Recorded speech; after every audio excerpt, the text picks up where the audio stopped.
my name is Naomi. And my name is Brandy. And welcome back to YMCA Level Up Arts and Crafts. Before you begin, remember to ask your parents if you can participate in this craft with us. And when you're finished, don't forget to clean up. Are you ready for another fun craft? I am, Naomi. Are you ready to make our next artist hero, Monet's water lilies? I sure am. Before you begin, you need to make sure you have your tablecloth out and you have on old clothes since we will be painting today. You don't want to end up getting the paint on your clothes and ruining them. Or on your table. Or on the table, yes, definitely not on the table. So now that you've done that, you also need to lay out and make sure you have all your supplies ready to go. So we have green construction paper, coffee filters, a pencil, scissors, pastels. You have your watercolor paint palette out. You have your water with your napkin beneath it, and you have your watercolor paper.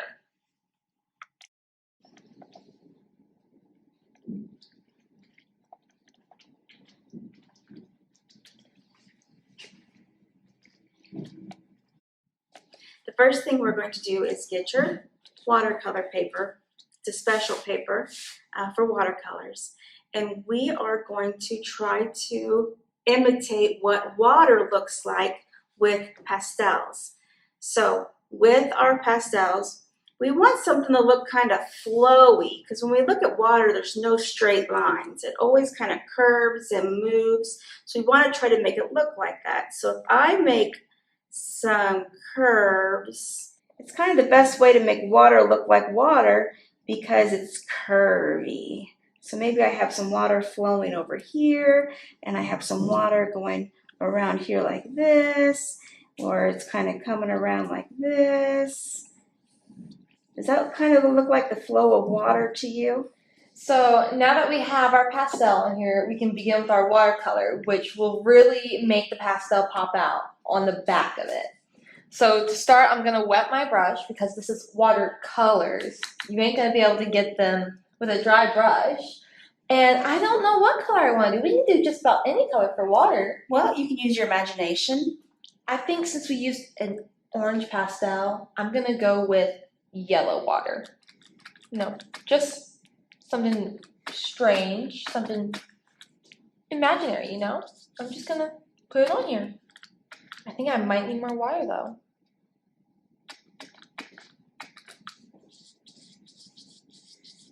So now I'm kind of just blending in some orange there to add for like more of a contrast. And I'm basically going back and forth between the two colors, making sure to keep my brush wet so that way it's easier to push the colors around. I may end up adding some red in later, just so you know I can have a little bit more of that like soft looking gradient type deal between the yellow, the orange, and the red. So today's artist hero is Monet, and our art that we're doing is being inspired by what he did. Do you know what he did? Didn't he really like the way that the weather and light changed throughout the day? He did. He was really curious about the way that when the sun reflected on things out in nature, it changed the way they looked, or maybe the color that they looked like.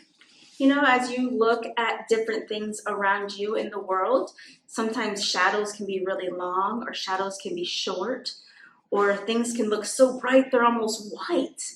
He was really inspired by the way that the sun made things look different, and so he loved painting things that were outside, like water lilies, or churches, or hills, or haystacks.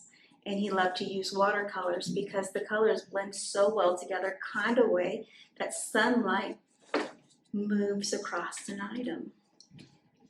Isn't that cool? That is. He was the founder of Impressionism, which is a type of art that is worth millions of dollars today. He was born back, let me get this right, back in 1840. So he's really old. My goodness, that's almost 200 years ago. But his art is still worth millions of dollars today. Isn't that right? One of Monet's famous paintings was called Water Lilies. And we're not going to paint our water lilies today. We are going to draw them. So we are going to draw them on here on our sunset water. And we want to make them about the shape, size of your palm.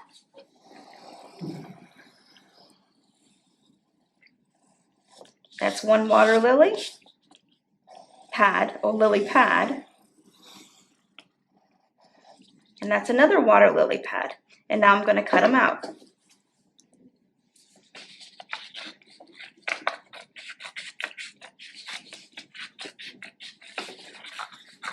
So now that we have our water lilies, we get to glue them onto our beautiful little sunset waters that we made together. And I'm gonna put the glue on the side where we can see where we put the pencil, just so that it looks a little bit nicer. I'm gonna stick one in each corner, just because I like being able to have that balance. And there we go, there's our little lily pads. They're sticking up just a little bit on the edges to look like they're rolling in the water. They're floating on the water. Yep. So water lilies are traditionally the color white. So we have these water filters that we gave you, and we're going to make a flower by just grabbing the inner parts and squishing it together to make a flower. And we're going to glue it down just like that to be a flower on top of our water. Sorry, I closed it. Somebody close the glue, which is smart so you don't spill it. And then I push it down, and I'm going to hold it down there till it stays nice and glued to the bottom. This is what our water lily looks like. What do yours look like? Thank you for learning about Monet with us today. We're glad to get to share another artist hero of ours. And we'll see you guys next time when you level up with arts and crafts.